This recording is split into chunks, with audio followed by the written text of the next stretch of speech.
Ferrari was in a difficult financial situation by the end of the 60s.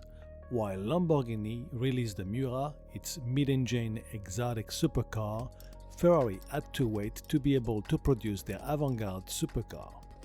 So a stopgap model, including most of the 275 GTB front-engine layout, was designed by Leonardo Fioravanti, working at the time for Pininfarina.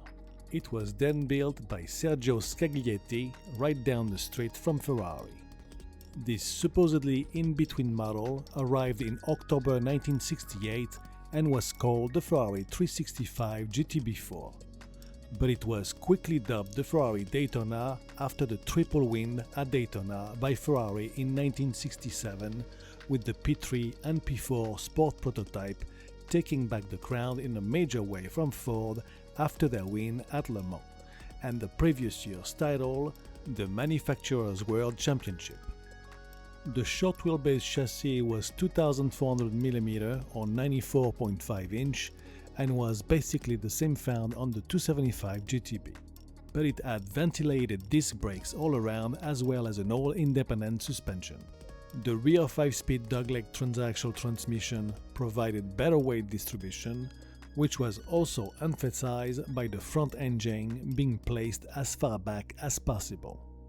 The overall American-inspired design was very clean and simple, but harmoniously beautiful as well, with a long pointed hood adorning two air vents on it. An all-plexiglass nose covering two sets of round headlights on each side with a wraparound turning signal as an extension of the frontal plexiglass piece looked futuristic and menacing, while a thin egg crate grille was located between the bumpers. The 15-inch 5-star alloy wheel set still had the center knockoff hobnut, but a Boani wire wheel set was also offered as an option.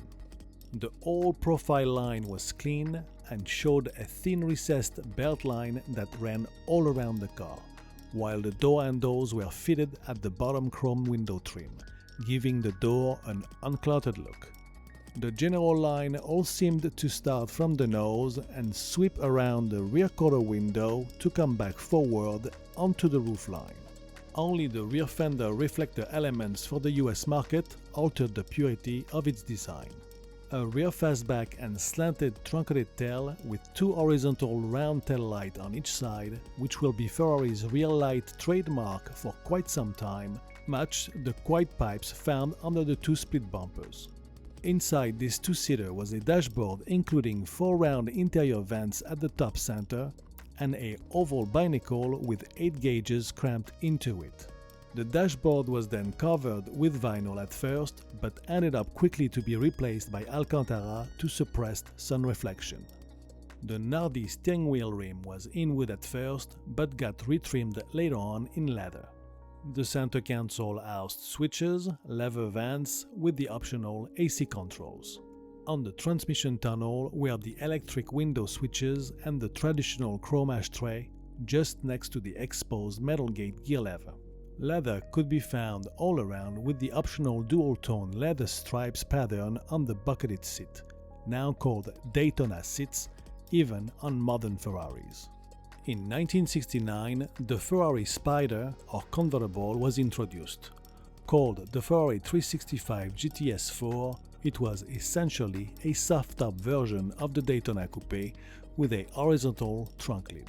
In 1971, US federal laws banned the use of plexiglass overhead lights, so retractable units were fitted with silver paint at first to mimic the old plexiglass look, but it was thankfully body color matched early on.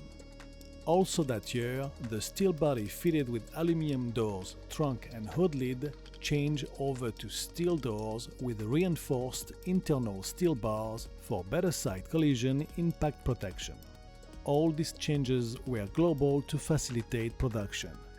The engine was the 4.4-liter or 268 cubic inch V12 with 4 cams.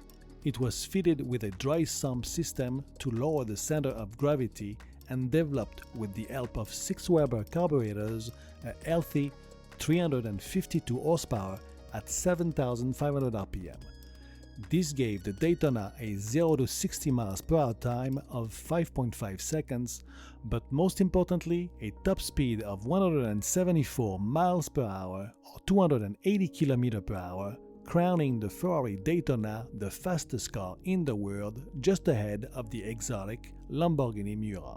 What the Miura didn't have was the Daytona's composure with its front engine, fantastic handling and steering feedback, even if this non-assisted steering unit could be heavy in town.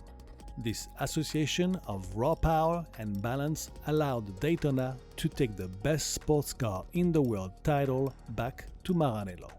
The Daytona's production ended in 1973, after 1,284 Ferrari Daytonas were sold, including 122 Daytona Spiders. This in-between model is now in Ferrari's pantheon as one of the brand's best masterpieces, with its breathtaking looks and a large and raw carbureted V12. Over time, it also eclipsed Ferrari's next model and supposedly more advanced first 12-cylinder exotic mid-rear engine sports car, the Berlinetta Boxer. Not bad for a stopgap model.